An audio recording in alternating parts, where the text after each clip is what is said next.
Hi everyone, my name is George, and I'll be talking about Unit 4.3, resistance and capacitors. We'll start with resistance, represented by R. Also, in the SI unit of ohms, this is what a resistor looks like in a circuit. And resistor, by definition, is the opposition of current flow. Resistance exists everywhere, even in wires and batteries. For example, internal resistance.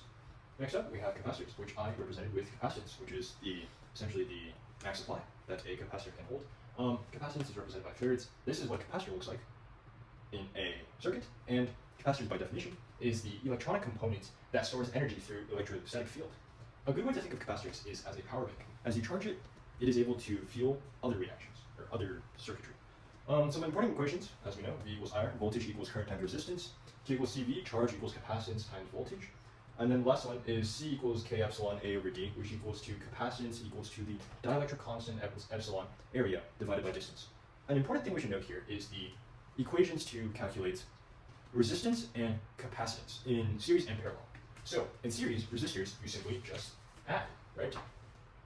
And interesting enough, capacitors in parallel follow the same thing, add, right? However, these two are the same, meaning that there's also a pattern between these two, which is that for resistors in parallel, they result, the equation is as this. So, sorry, whenever the resistance total is equal to 1 over resistance 1 plus 1 over resistance 2, dot, dot, dot.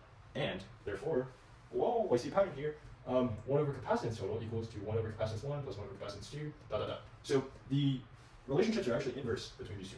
So that being said, let's go to MCQ1. As we can see here, here's a battery, 2 resistors, resistor X, resistor Y. Resistor X has 1 ohm, resistor Y has 4 ohms, and we have a battery with a 5 volt charge. And the question is, what is the total current? What is the voltage drop within X and Y? So to calculate this, to start off, let's calculate total current. The equation we're going to use is V equals IR. We're going to write V total equals I total, R total. Total voltage, which is 5, equals to total current times resistance total. Resistance in series is adding 1 plus 4.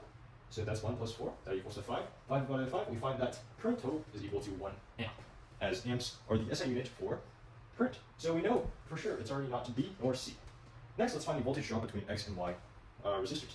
So we're going to use the same equation, however, instead of VT, we're going to write Vx equals IXRx, right? Voltage drop equals the current times the resistance. We know the resistance already, and another thing we do know is the total current. And the total current through a series stays consistent. So therefore, this will have a total current of 1 amp, and this resistor will also have a current of 1 amp. Therefore, 1 times 1, 1 is the voltage drop here. So we know that 1 voltage drop, we can cross out D.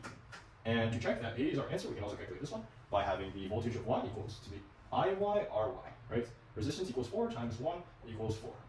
There we have it, a voltage drop of 4. So it is, in fact, A.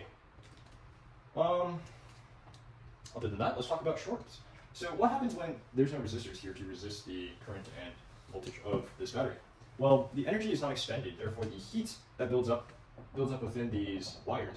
And what happens here is the wires heat up and could cause a dangerous situation because the voltage isn't getting used up, so it's going to disperse as heat, and that might either burn through your circuit or explode, one of which you don't, probably both of them you don't want. Other than that, we also want to note the fact that whenever voltage returns back, it always returns to 0 volts. Let's move to the next question, MCQ2. Okay, so after a bit of contemplation, this is a great example of capacitor. So what this is going to do is the electrons are going to flow this way on the negative end towards the capacitor. Electrons are going to flow this way. This place is going to be negatively charged, it's going to be polarized, and this place will be positively charged, right? Let's say we remove this battery. Okay. And let's say instead of a battery, we add a light bulb. Right? What the capacitor is going to do, as I mentioned earlier, as a power bank, the electrons are going to flood through the other direction towards this end, and it's going to create a current for the light bulb to light up. Therefore, it acts as a temporary battery storage. So, let's draw the diagram again. Let's say we have a battery here of 10 volts, again, connected to one capacitor, connected to another capacitor, connected back. Let's see, what is the total charge of this circuit, or of the capacitors, right? The total charge total, sorry. So we can use this equation, which is charge equals to capacitance times voltage, all the totals, right? And we find that QT is equal to, as we know, capacitance, they're in series, and that results in the weird equation. I forgot to mention that this has a 10 farad capacitance, and this also has a 10 farad capacitance. So what's going to happen here is that capacitance is 1 over the capacitance times plus 1 over the capacitance, and then you flip it. So that's 1/10 plus 1/10, which equals to 2/10, and we're going to flip that. 10 over 2 is equal to 5. So capacitance over right here is equal to 5, voltage is equal to 10, and we find that the QT is equal to 50 coulombs. And that's going to be A. Alright, let's move on to the final FRQ. How much current is the bulb receiving right after the switch is closed and over a long period of time? So there's two things we're looking for here. The current at when it's right after it's closed and over a long period of time, right? So right after it's closed, everything is set into motion. We can use Vt equals ITRT to find IT. Total resistance we see, assuming that the light bulb has no resistance, 4 ohms, right? The voltage is 20. And IT will therefore be 5 amps. So it's going to be 5 amps right after the switch is closed. Therefore, there's going to be a current of 5 amps because it's a series. Current is the same everywhere. 5 amps is going to flow through the bulb. The bulb is going to light up.